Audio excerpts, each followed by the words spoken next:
എനിക്ക് നിങ്ങളുടെ സ്നേഹം മാത്രം, എനിക്ക് സ്നേഹം മാത്രം മതി. എനിക്ക് സ്പോൺസർ തരുന്ന പൈസയും പിന്നെ കുറച്ച് പ്രൊമോഷൻ ഇത് മതി എനിക്ക്. ഓക്കെ, ഈ ഒരു വീഡിയോയില് അവർ ട്രോൾ ചെയ്തത് ആരെന്ന് മനസ്സിലായില്ല. ജോജി തമ്പി എന്ന ഒരു ഇൻഫ്ലുവൻസർ. അർജു, എന്ത് യോഗ്യതയാണ് നിനക്കുള്ളത് അയാളെ ട്രോളാന്? നീ വലിയ കൊമ്പത്തെ ആളാണെന്നൊക്കെ ഞാൻ അറിഞ്ഞു, പക്ഷെ എനിക്ക് നീ ഒരു പുല്ല. ആരെയാണേലും ട്രോളാനുള്ള അവകാശമുണ്ട് ഇവിടെ. ഇന്ത്യൻ ഭരണഘടന അത് അനുവദിക്കുന്നുണ്ട്. അതിന് യോഗ്യത ഞാൻ മറ്റേ +2 ഒന്നുകൂടി എഴുതി പാസ്സായിട്ട് തിരിച്ചു വരണം. അത് ഞാൻ മറ്റേ ഡിഗ്രി ഒന്നുകൂടി പാസ്സായിട്ട് വരണം യോഗ്യത കിട്ടാൻ വേണ്ടി. ഇവനൊക്കെ ഏതാണ് അയാൾ ആദ്യം കൊടുത്തത് അയാളുടെ വണ്ടിയാടാ ചെറ്റേ. ഞാൻ ചെറ്റയില് ചെറ്റേ തന്നെ പറയണോ നിന്നെ? കാരണം ഒരുപാട് ഇൻഫ്ലുവൻസേഴ്സ് ഞാൻ കണ്ടിട്ടുണ്ട്, ഒരുപാട് ഒരു മനുഷ്യത്വം നിറഞ്ഞ ഒരാളെ ഞാൻ കണ്ടത് അയാളെയാണ്. എന്തിനടാ ബാബു ദൈവം നിനക്ക് ഇത്രയും ആത്മാർത്ഥത തന്നത്? അതാ സാർ എനിക്ക് മനസ്സിലാകാത്തത്. തന്തല്ലായ്മയാണ് ഇത്. തന്തയില്ലായ്മ അനാവശ്യം പറഞ്ഞ നിന്റെ പറങ്ങാണ്ടി മോന്തെ അടിച്ച് പൊളിച്ചളെ അറിയാം നിനക്ക്.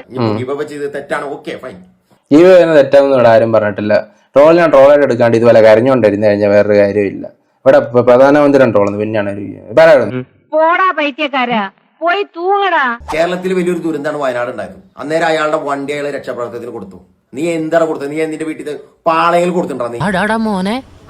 ഞാൻ മുഖ്യമന്ത്രിയുടെ ഫണ്ടിലേക്ക് ഒരു എമൗണ്ട് ഞാൻ കൊടുത്തിട്ടുണ്ട്. പിന്നെ ഞാൻ കൊടുത്തിട്ടുള്ള എന്താന്ന് വെച്ചോണ്ട് ഒരു 300 ഡ്രസ്സ്.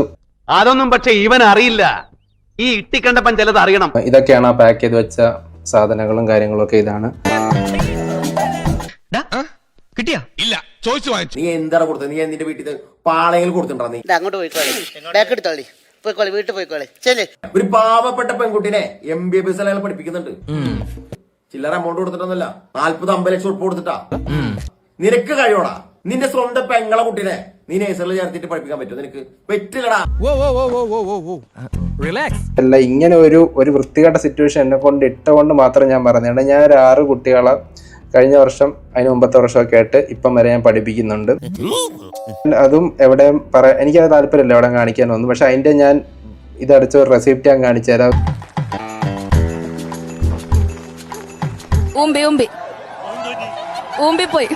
ഇനി ഇവിടെ നിന്ന് അഴിവണ്ടാവാ, നമുക്ക് അങ്ങോട്ട് മാറിയിക്കാം. നിനക്ക് കഴിയോടാ? നിന്റെ സ്വന്തം പെങ്ങളെ കുട്ടിനെ നീ നേഴ്സറിൽ ചേർത്തിട്ട് പഠിപ്പിക്കാൻ പറ്റുമോ? നിനക്ക് മല്ലയുദ്ധത്തിന് ഇറങ്ങാം. തനിക്ക് പോകുന്നവനോട് ഇല്ലാച്ചാ പുറത്ത് മണ്ണ് പറ്റും.